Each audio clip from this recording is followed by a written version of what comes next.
Everything I remember it's when we was very young kids. She's all the time, get the family together and eat together and do stuff together. And we're big family, we're very big family. In this way, one could summarize the meaning, not only of Sukkot, but of every Jewish holiday. It's a tradition that goes back to the sojourn in Egypt, when the Israelites gathered together in their homes, around a lamb for each family, one for every home. Since then, the most important events have been lived in the family. For this reason, it's important for the Jewish people to return and gather together in the family community. At each feast, a father speaks to his son to remind him of his origins. In this way, the memory is kept alive. So she will try everything to keep the family together. It's the most important thing in the Jewish tradition. It's to keep the family all the time together and sit in the holidays, sit before Shabbat. And here they are eating in the sukkah, the famous booths set up specifically for the festival. They were called the sojourn of the Israelites in the desert, after they were freed by Moses from Egyptian slavery.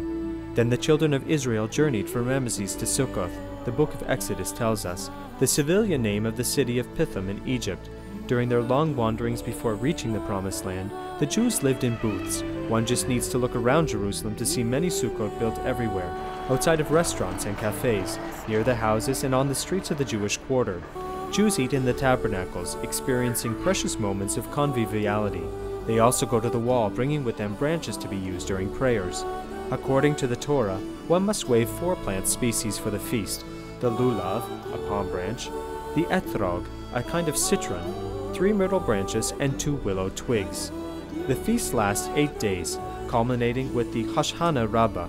During this time, there is an obligation for the Jews to invite also non-Jews to share the meals. As this family recalls, the festival is above all a reminder of the humanity of man. The most important thing is to be a good person. First of all, before everything. Don't be Jewish, I mean, don't be religious, but be a good person. It's the first thing to do. Sukkot is the last of the great Jewish feasts of this period. It recalls to all the love of God for the people that He chose, so that, as the book of Leviticus tells us, your descendants may know that I made the children of Israel dwell in booths when I brought them out of the land of Egypt.